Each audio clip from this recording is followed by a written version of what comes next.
Coming up, I'm going to share 3 ways to know that you're in the wrong job. And then the biggest 4-day work week trial has ended. We'll break it down. Google and Facebook CEOs are warning the slackers. Let's go. Coaching you up to get the competitive edge, to make more money and experience more meaning in your work. That's going to give you a better work life and a better real life.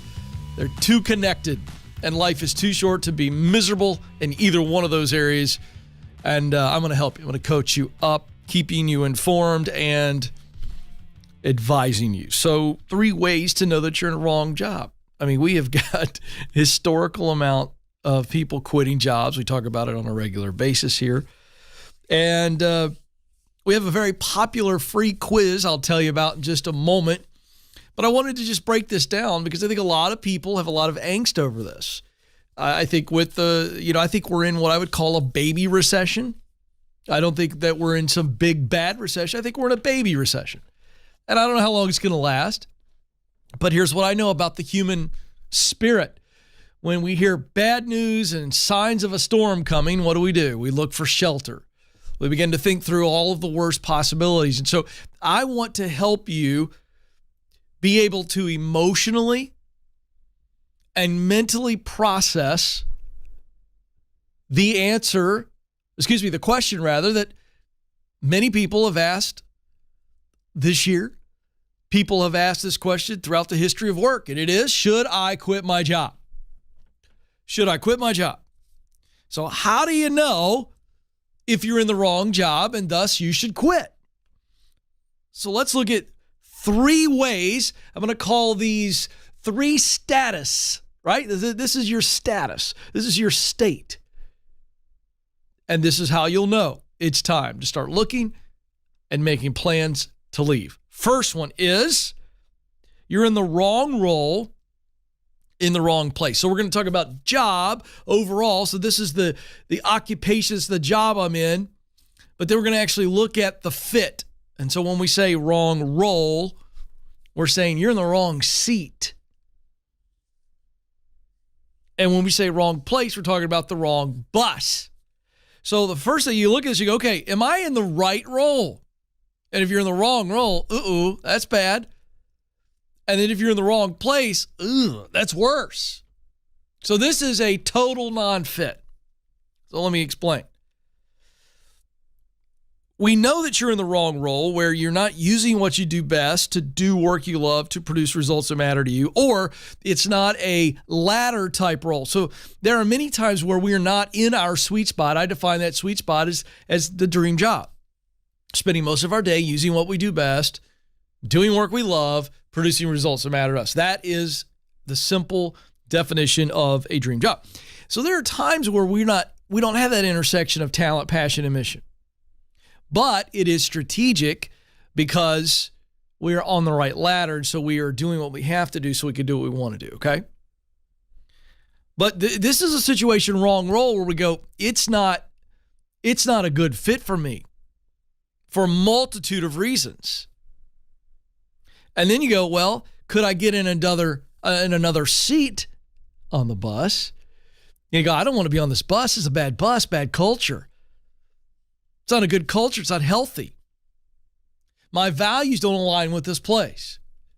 Well, that means you were in the wrong role in the wrong place. So you don't feel fulfilled because you're not doing the right work, whether, again, it's the sweet spot or the right work to get you into the sweet spot. So it's not the right work, and then it's not the right fit, the right place.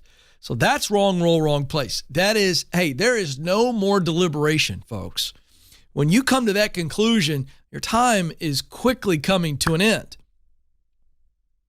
And so we begin looking for something. Now, here's the second way to know that you're in the wrong job.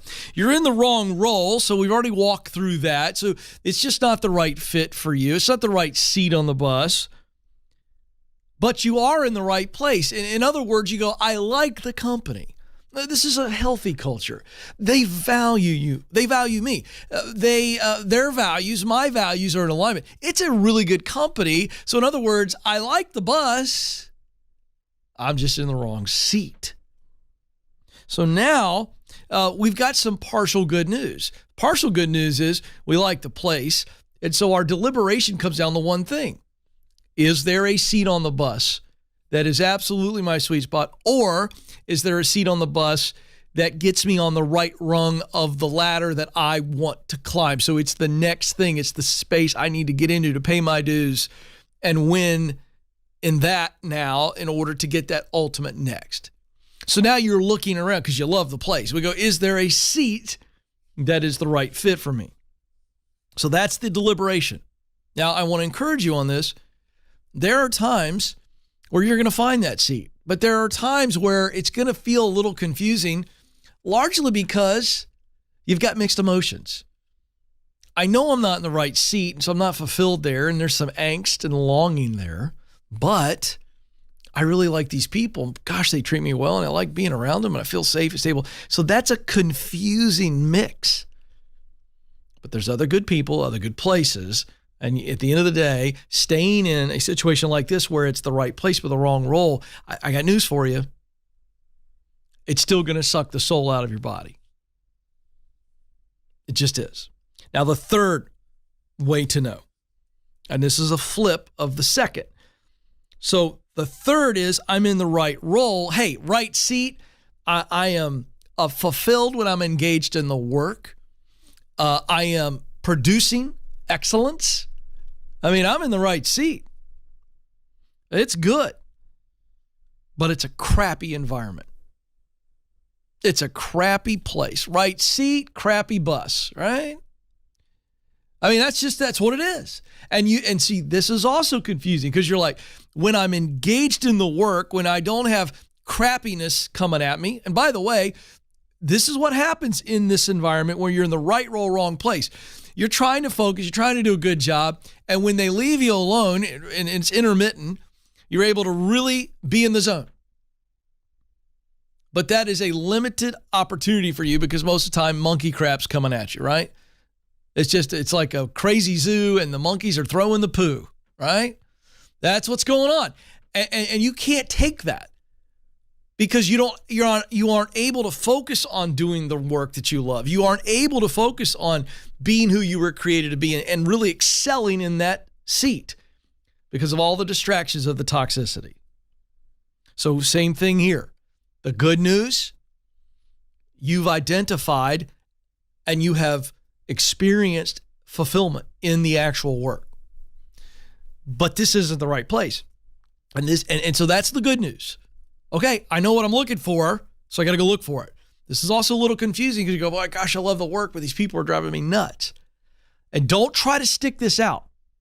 You will not be able to stick it out because I don't care if it's the dream job or not. If you are trying to perform the dream job in a nightmare environment, the nightmare always wins. It just will suck the soul right out of you.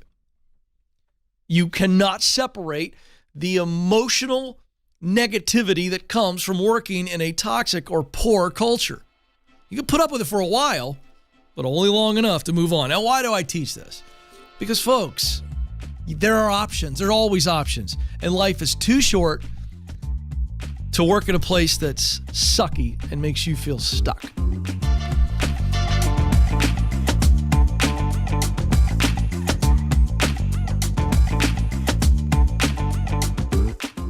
So you just landed the new job. Congratulations. You've made it past the interviews and now it's time to onboard with excellence.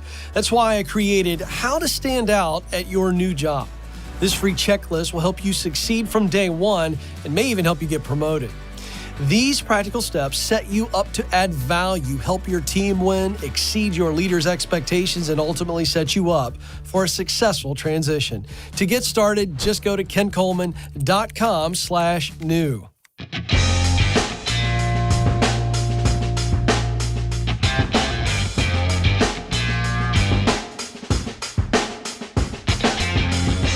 Welcome back to the Ken Coleman Show. Have you ever had a moment that you discovered something new and once you realized how awesome it was, it changed your entire outlook? Not just the newness, but it changed your outlook. Well, that could be true when you discover new jobs, new career paths. I like to tell people, if you're new to this program, when you say a phrase like the dream job to a lot of people, they get freaked out. It intimidates them because it feels like, well, there's only one of them and there's a whole lot of stress trying to pick that. And if I told you that there was more than one dream job for you, it'd probably chill you out. So be chilled out, but also get excited about seeing something new, a new culture, a new opportunity, a new ladder to grow. That's why I endorse my friends at ZipRecruiter. They take the yuck and the suck out of the job search and the anxiety, and they are recruiting on your behalf. It's a free service to you. Companies pay ZipRecruiter for access to talent that's you. So I'm telling everybody listening and watching, if you're thinking about it, kick the tires. You don't have to commit to anything, but they're going to send you opportunities. And it's still up to you to decide, and you go find your own as well. But this is a free resource that allows you to continue on with life and do your own search and be looking for your own things and use the proximity principle that says in order to do what you want to do, get around people that are doing it in places where it's happening. But also allow a world-class organization like ZipRecruiter to be pushing you to companies. And when a company say they are interested, they put you in direct contact and you get an interview and now you're off and running. ZipRecruiter.com/Ken. ZipRecruiter.com/Ken. Okay, couple things I want to get to. I'm going to get to the world's biggest 4-day work week trial in a second because I want to spend more time on that. So I want to lead with another story, and I think this is going to be a trend. And I think that, again, I have a broad audience, and I know I've got people that are in leadership roles, and you answer obviously to leaders.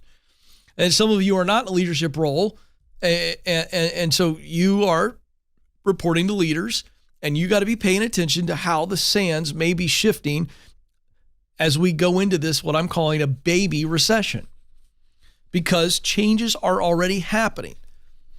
So here are two biggies. And the reason I'm focusing on these two big brands is because when big companies start doing it and media outlets start reporting on it, it has a massive trickle-down effect. So Google and Facebook both have gone public recently and essentially warning the slackers. And so there is belt tightening going on. Quick context. When major public companies that are beholden to their stockholders, when downturns are forecasted, not even there, but forecasted, and the economy, they already begin to go, okay, we got to tighten up. Because if this affects us, our stock price drops, then we got to reduce our expenses. I mean, this is a big old chess game. So y'all need to understand this. It doesn't mean that the sky is falling. It just means that public companies are way more sensitive and way more anticipatory than, let's say, the other leaders you pay attention to, those boneheads in Congress. Politicians don't react to anything other than a poll number and a social media negative comment. But real leaders, real entrepreneurs, real business people, well, they're paying attention to trends and they go, we're going to be smart about this and we may tighten up in anticipation of a downturn. That's all that's happening. So you're going to see this. Anytime there's a recession or warning of a recession, you'll see job layoffs. Everybody relax and breathe. So it's Zuckerberg, who's the Meta CEO. I hate that name with a deep abiding passion. So it's Facebook guy. And then Alphabet CEO, Sundar Pichai, if I'm saying that right, he's the CEO of Google. They both have made comments. Zuckerberg has said things like, hey, we're just turning up the heat a little bit. Because if we're paying you, you need to be uber productive. That's not unreasonable. And I will absolutely go after leaders if I think that they're just being stupid. I don't think this is unreasonable. Zuckerberg went on to say, I think some of you might decide this place isn't for you. This is an internal memo. He goes, and that self-selection is okay with me. So you got big shots like this is Facebook. They got cash all over the place. They're going, hey, look, you got to deliver. If you're slacking right now, we're going to notice because we're putting more attention on you. More on that in just a moment. Google CEO said, we have real concerns that our productivity as a whole is not where it needs to be for the headcount we have. So here's the reason I report this. If Google and Facebook CEOs are saying, hey, we're putting the microscope on you, we're tightening up. If you're not delivering, we may lay your tail off, then this is going to trickle down to you. Now, here's the thing I want to just say very quickly, and I want to get on to this next story because this is unbelievable. Largest study ever on a 4-day work week, and we have the data. This is fascinating. But listen to me, leaders. Don't be like Zuckerberg and the Google guy and wait for a tightening of the economy to be focusing on productivity. This is not the way you do it. It's not good leadership. It's nannyship. It's a reaction, right? Parents lead their kids. Nannies punish the kids, right? It's like, hey, I'm going to take your toys away if you don't stop hitting your brother. You know what I mean? They're just trying to get through until mom and dad get home. Well, that's poor leadership. Oh, we should always be making sure and always be communicating with the team and always have healthy measurements to say, hey, are you thriving? So don't wait until it gets bad. Okay, this is the story that I'm very intrigued by. This is really, really interesting. A CNN article here. For the past 8 weeks, thousands of people in the United Kingdom have tested a 4-day schedule. I talked about this a few months ago. And so now here we go. I'm very excited to report this. This is very interesting. 4-day schedule, no cut to their pay. It's the world's biggest trial. And some of the early results are workers are loving it. Surprise, surprise. This is a 6-month pilot, and 3,300 workers across 70 companies were basically told, we want you to work 80% of your usual week, 4-day work week. But you got to promise that you're going to have high productivity during the 4 days, right? So a little bit of an honor thing, and we're going to see how it plays out. Well, I'm not going to get into the company that's running. It's a nonprofit in collaboration with Cambridge, Oxford, and Boston College. So listen to this. They're measuring productivity levels, gender equality, the environment, and worker well-being. So that's what they're looking at. We're not going to break all that down. When they first started it, it had a lot of hiccups, as you can imagine. How do you go from a normal rhythm of 5 days and you squeeze it into 4? So here's a quote from Samantha Losi, who is the managing director at a public relations agency.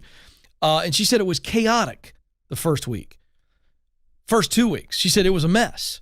We were all over the place. I thought I'd made a huge error. I didn't know what I was doing, but they found ways to make it work. Now the company has, and this is exciting. Listen to this. This PR agency now has banned all internal meetings that are longer than 5 minutes. Can we get some angelic music from the sky here? This is like my dream company. I hate meetings with a deep, abiding passion. Folks, this can work.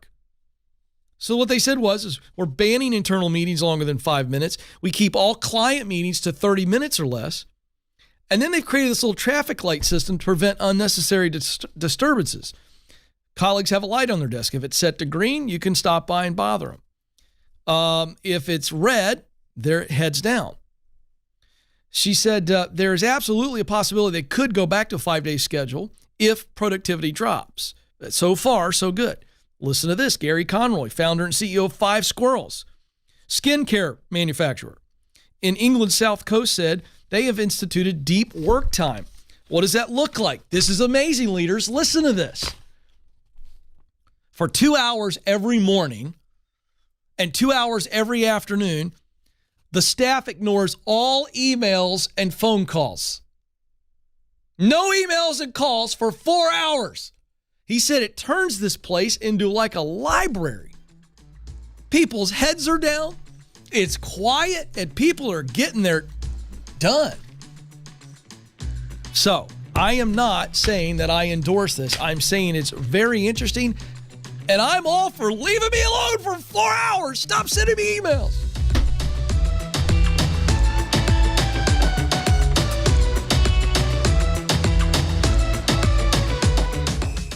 Did you know that just like a product, you have a personal brand? It's the image or impression others form about you based on your interactions. And whether we realize it or not, our personal brand impacts opportunities to grow in our careers. That's why our team created the Personal Brand Survey. It's free, and it will give you personal and professional feedback so you can own your strengths and uncover any blind spots holding you back. To get started, go to kencoleman.com/brand.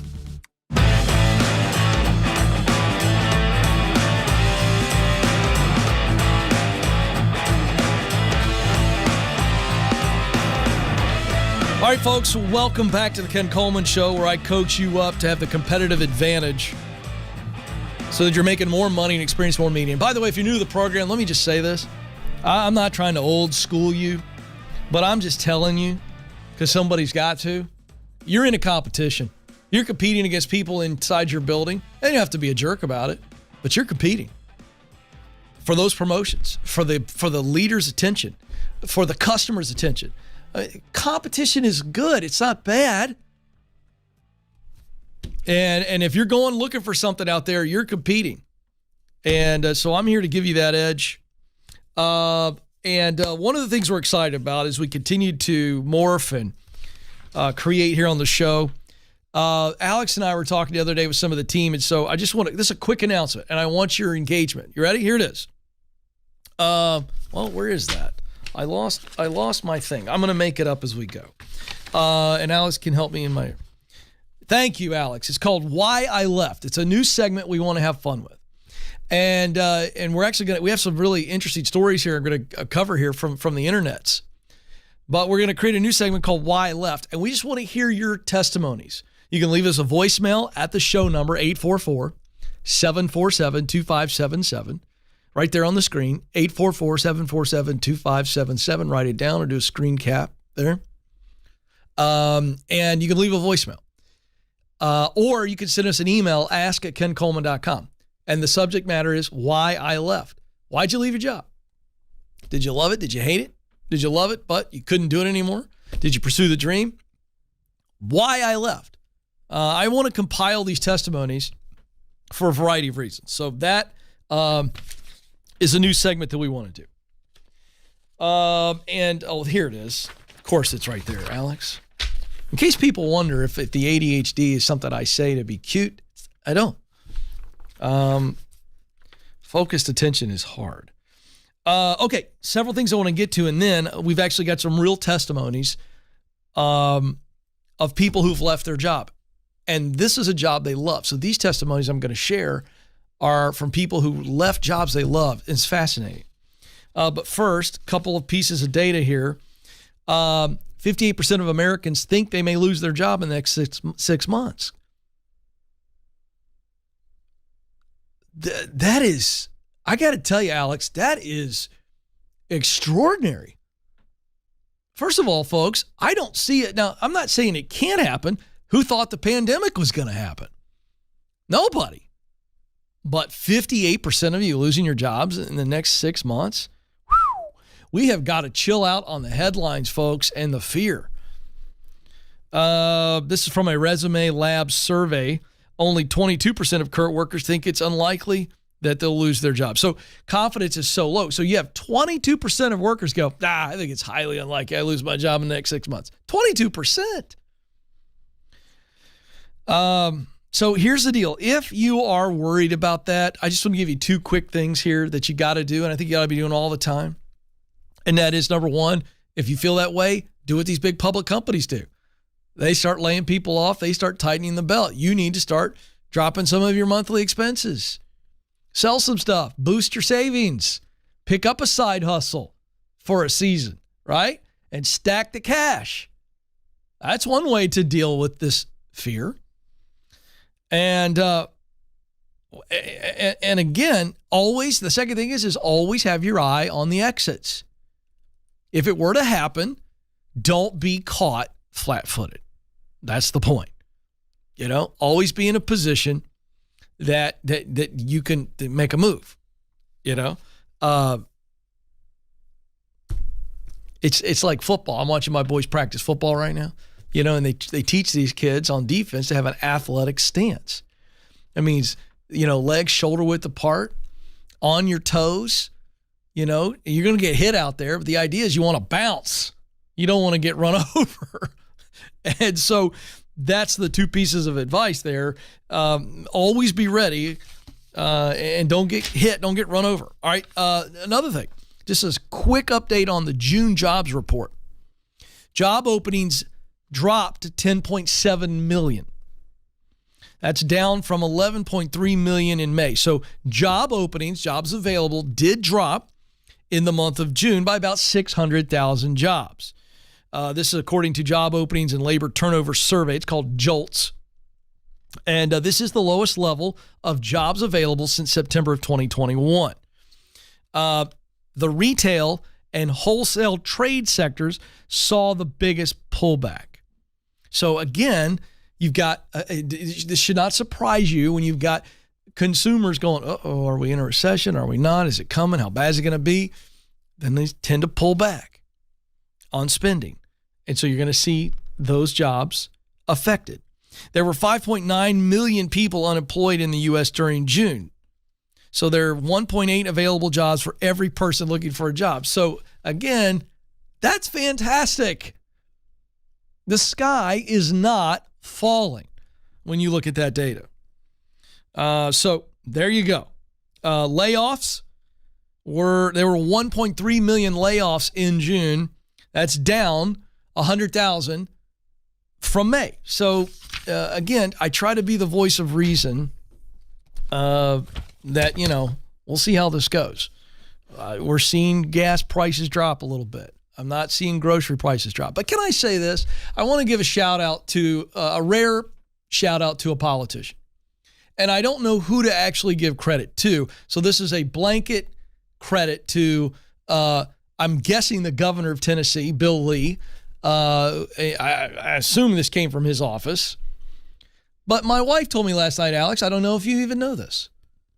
Did you know that for the month of August, there is no sales tax on groceries in the state of Tennessee? Joe and Amanda knew.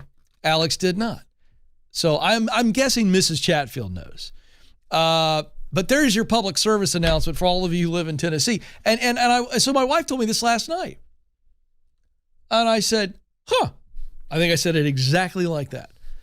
And now that's a good move. That's a smart and politically savvy move. Supposed to save you about 4%. Yeah, it's still something. It helps. All right, here we go. So this is from BuzzFeed. These are some testimonies of people who shared why they quit a job that they love. Going to roll through a couple of these. One is, my coworker had been singling me out, harassing me in front of customers. She started yelling at me in front of my manager, and I immediately handed my manager my badge. She then tried to convince me to stay and orchestrated a sit down with the three of us to mediate it. Well, after giving us a speech about teamwork, would you believe my coworker started yelling at me again in the room in front of my manager? It continued for 5 minutes. After looking at my manager for 5 minutes saying, are you going to stop this, essentially? I got up, handed her the name badge again, this time collected my stuff and left. This is a leader who's horrified of the bully. Like, what are we doing? Here's one. The CEO that we had was awesome and retired. The board of directors hired an inexperienced jerk to replace her. Over the objections of all of the staff. I decided to give it 6 months to see if he'd get over being a jerk. He didn't, so I walked. My boss had no respect for my personal time and hired his mother-in-law to do the job. That should have been mine. Not only did she have zero knowledge or experience in the particular role, but she knew nothing about the practice in general, so I had to train her on everything. Oh, and by the way, she got more pay and more time off. Horrible bossery. However, that's a pro kiss-up move by the son-in-law. You feel, bad business, but big move with the mother-in-law. So, I mean, I don't like it. I don't endorse it, but I can see where his head was at, right? Big win. Big win with the mother-in-law on that one. I saw higher-ups sweep sexual harassment under the rug because they didn't want to lose this employee. After that, the other employees made this guy's work life so miserable he ended up quitting, but I quit too because I told them if they were willing to sweep that under the rug, what else would they not bat an eye at? Good point. So, hey, if you want to share your story of why you left, leave us a voicemail, 844-747-2577, or email us, ask@kencoleman.com. Coming up, time to coach some folks.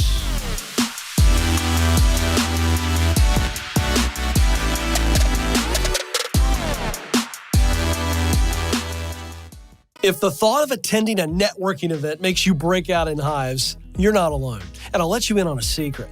Networking in the traditional sense doesn't work.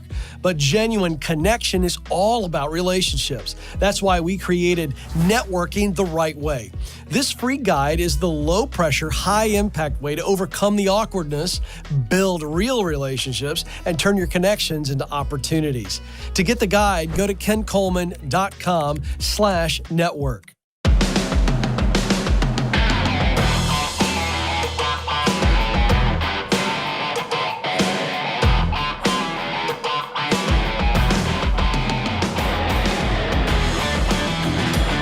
All right, let's go. I love coaching folks. I really do. So coaching session is on. I need a hat. I feel like I need one of those giant, trucker fishnet hats that just says coach on it, and I just put it on. See if Alex will actually do that. Sometimes, folks, I just like to see if the team in the control room is paying attention, and they are. Alex is up in Portland, Oregon. Alex, you're on the Ken Coleman Show. Hey, Ken, thanks for having me. You bet. What's up, dude? How can I help? Hey, so I have a panel interview coming up, and I was just kind of asking for some tips and tricks to help succeed in that. Yeah, okay, great. Have you interviewed with any of these folks prior to this panel, or will it be the first time you have been in front of them? This is the first time with them this time. I actually had a panel interview a few years ago and didn't get past this part. So, are you a little nervous about it because of that? A little bit. I was a little nervous before. Well, of course. Well, that's normal. That means you care. But did you bomb? Do you feel like, and I don't want you to overanalyze this, I just mean, was it obvious to you a couple years ago when you did that panel, did you walk out and you went, oh, geez, man, I was just terrible? Or, yeah, I felt like I didn't do great. They kind of caught me off guard. They had like three-part questions and kind of threw me for a loop. So. Okay, great. So now we got a lesson here we got to learn from. So, my general advice to anybody, whether it's a panel interview or a one-on-one interview, is I say, look, relentless preparation leads to reflexive performance. So if you're prepared, doesn't mean you have to know every answer or know every question, but you've thought through just about every angle that you can possibly think through, then someone's not going to catch you off guard, right? So it's like an athlete. If you're coaching football or basketball and I'm teaching defense, I'm always going to teach you got to be balanced, you got to be on your toes, weight distributed, and you're ready and you can slide and you can move. If you're teaching somebody in boxing, your hands up, and you're ready. So that's the idea here. And so if you can be mentally confident walking in, even if you didn't see a question coming, you're in a place where you go, okay, I need to be confident enough that if they ask me a question and I'm not 100% sure where they're going, I can go, all right, specifically, what are you looking for there? Or ask a follow-up question to get yourself stable. And that's not looked at as goofy and that's not looked at as unintelligent. You just kind of get your footing and go, okay, I heard what you asked. Could you give me a bit more clarity about what you're looking for? And they can reword it. And now you've got yourself and you got your footing, and now you can answer the question. But you really want to be preparing for just about every angle. So is there a angle or two right now that you're going, I'm maybe not completely sure what I would say if they asked me this? I'm not exactly sure. I just I haven't done too many interviews, so I just kind of was hoping for. Here's what I mean. What's the interview for? What position? It's actually a corrections officer. A corrections officer, okay. And have you ever done this work before? No, I have not. Okay. Have you spent any time with anybody who is a corrections officer?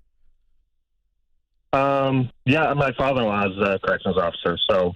Okay. When was the last time you had an in-depth conversation with him about the ins, the outs, the good, the bad, the traps, the tricks? I guess I haven't really talked too much about it. Alex, that's your number one assignment. You got a father-in-law who's been a corrections officer for some time. You can't go into this interview not knowing about the job itself. And you can learn a lot from him to where any question they ask you, you have a concept at least of what a day looks like. Like I said, the good, the bad, right? The traps to watch out for, the tips and the tricks to succeed. And I wouldn't just limit it to your father-in-law. When is the interview? It's not scheduled yet. I'm still in the background part, but that's like the next step. All right, so that's my advice. If you spend some time, think about doing a book report. Ask the questions that you would ask if you were doing a senior term paper, a college level term paper. And then I would also get your father-in-law to connect you to somebody else, maybe one of his supervisors, and ask a lot of questions from a supervisor standpoint. Because here's the deal. Now, all of a sudden, you're somewhat of an expert on what a corrections officer does, what works and what doesn't work. You got me? Okay, yeah, that makes sense. Hey, my man, listen, knowledge gives tremendous confidence. So you got to go study up on it and act as though you were going to be on a television news program and answering questions about what all it takes to win in that role. Then you'll be fine.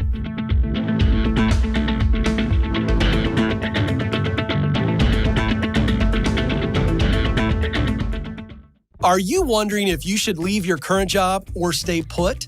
You're not alone. That's why we created the Should I Quit My Job quiz. In just 5 minutes or less, this quiz will help you determine if you're at the right company and if you're in the right role. If you need to make a move, you'll even get practical next steps to keep you moving forward. Listen, stuck is a choice, and life is too short not to do what you were created to do. To take the quiz, go to kencoleman.com/quiz.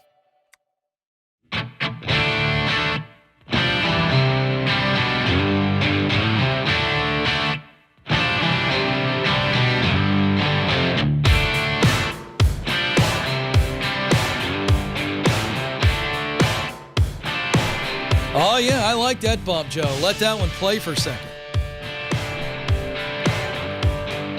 By the way, that's how you feel right there. You feel that?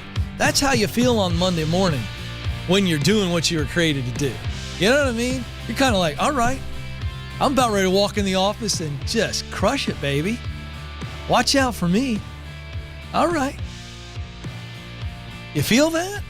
This is real, folks. It's real.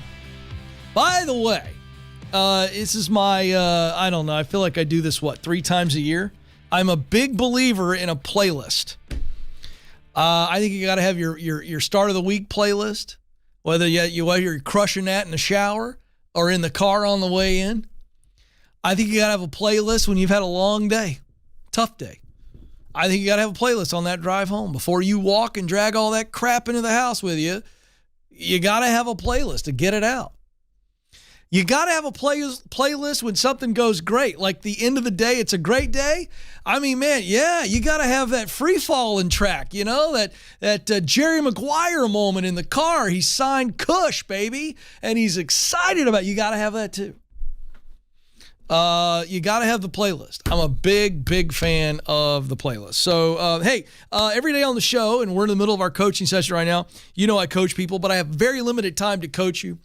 And so one of my dreams is to have an army of men and women that are coaches, world-class certified coaches that can coach you in any aspect of your professional journey. They can coach you personally so that you can win professionally. And so we have a pilot program called Ramsey Career Coaching. And space is limited because we're going to do a smaller group of people and just kind of see how it plays out. So we're going to be shutting that down soon, but we still do have some opportunity to get in. KenColeman.com/coaching. In fact, I had a couple people reach out to me on Instagram today and said, hey, how can I sign up? KenColeman.com/coaching. KenColeman.com/coaching. Andrew's up in Greenville, South Carolina. Andrew, you're on the Ken Coleman Show. Hey, Ken, how are you doing? I'm living the dream. What's going on with you? So I am just calling today for some advice, maybe some encouragement. I am 23, just graduated from Clemson University a year ago, actually, right. a year ago Nice. this August. Okay. And so currently just in a job that I don't love. I struggled when I got out of school to find a job, and went to work at Costco for a little bit, and then am in the job that I'm in now as a home evaluator with an exterminating company. My degree is in business management from Clemson, and what made you pursue business management? So my dad owns his own business. He's been a photographer for 25 years. And so wanting to get just all aspects of business, get knowledge in all of those aspects. For what reason? That's really what made me pursue that. For what reason? To eventually start my own business. There we go. So I'm trying to dig. So do you still have that same desire to one day work for yourself? Oh, yeah, 100%. Oh, attaboy. All right, so my guess is you got a couple of ideas or a couple hundred ideas. What is it? Yes. So I worked on some things while I was in college, but just never actually launched them. Okay, let's have some fun. All right? I want you to turn your brain off, and I want you to let your heart answer the question. Does that make sense? I don't want you to think. I want you to just blurt it out. All right. Okay. What business would you start today? And it doesn't have to, I don't need some fancy elevator pitch. All right? Okay. I just want you to describe the business that you would start today, right now. If you knew you couldn't fail, what would you do? I would start an outdoor apparel company. An outdoor apparel company. Fantastic. And what excites you about having your own outdoor apparel company? Real answer here. I've always been fascinated by clothing and especially just outdoor apparel because there's a specific market that is for, and I love the outdoors. And so great. If I could make my own and then also have a cause that it's going to, it's fantastic. This is fantastic. That's just kind of what drives me. Hey, just a quick question, and I'm not trying to go somewhere. Just a real quick question. Did you ever in your time at Clemson have a professor walk you through those questions I just walked you through? Not specifically like that. I know, and I get it. I'll leave it at that. Leave it at that. There you go, folks. Yeah. This is huge, Andrew. So, now, Andrew, what you got? I'm about ready to take you somewhere. My next thing is so I'm getting married in November. Congratulations. But the biggest thing right now is that my job that I'm currently in, I'm only making about $30,000 to $35,000. And I got you. My fiance is in dental school, and so I really need to be making more money. How much? Than I'm making now. How much do you need to make? We sat down and did a budget, and I need to be making $55,000. All right, great. A minimum. Great. So we got $55,000 as our target, right? Yeah. I got you. You listen to me now. You need to be working for an outdoor company. That is our number one choice. I'm not saying it's the only choice, but I'm saying you called me and you're going, Ken, I've struggled to get a job. I don't like what I do. I've been out of college for a year. My fiance's in dental school. I got to make more money, and I'm going to solve it all with one thing. You haven't landed anywhere that you really want to be because you can't get excited about anything. But I'm now saying, based on the destination of owning your own outdoor company or outdoor apparel company or whatever, I'm going to go try to work for somebody like that. So, for instance, instead of working at Costco, maybe I'm working at REI. You understand what I'm saying? Instead of working at Costco, maybe I'm working for, Joe, what's that store you probably go to all the time? It's like Walmart for fishermen and hunters. Oh, Bass Pro Shops. You know, who's competing with Bass Pro Shops? I don't know these things. Maybe I'm going to go work. Yeah. I'm not an outdoorsman, as we can all tell. But you know, I'm going to work at Dick's, and I'm going to work in that. My point is, you've got to get in the area of the place that you would eventually like to be. I call it the proximity principle. In order to do what you want to do, Andrew, own your own outdoor apparel company one day, you got to get around people that are doing that now and get in places where that kind of work is happening. Why? 2 reasons. Number one, you're going to be in a place to be paid to learn how to run those businesses. You got your head on a swivel, man. Number 2, you're going to make tremendous connections that are already in that industry. So you are paving your way while making more money. All right. Now, I cannot guarantee you today that you're going to make $55,000 by pivoting from where you are now into one of those companies, but it's possible. Mm-hmm. But, retail right now is a little bit down, but maybe those types of retail stores are up. But here's what I know. You're 23. You got no kids. You got a fiance. You haven't put a ring on it yet, but she's going to dental school. So you don't have a life right now. You don't need a life. It's work and her. So if you've got to get in at REI or Bass Pro Shops or fill in the blank, Columbia or whoever makes, Joe, help me out. What are some popular clothes that are outdoor clothes? Who knows? Banana Republic. But no, Joe, it's not banana. Oh, jeez. Can we delete that from the show? Listen to me. Here's the deal. You have to work 2 jobs maybe. So if I can go get a job working for Patagonia, there it is. It finally came to me. And I make 45 working for Patagonia, but I can make 10 doing something else. Now I'm at 55. Our budget's okay, and I'm in proximity. Do you understand what I'm saying, young man? Yeah, I do. You got it, don't you? I do, yeah. I just All right. got to make it happen. That's my man. Stop thinking, stop talking, start doing. This is the Ken Coleman Show. Press on. Thanks for listening to the Ken Coleman Show. For more, you can find the show on demand wherever you listen to podcasts and watch the show on YouTube. You can also find Ken across all social media by following @Ken Coleman.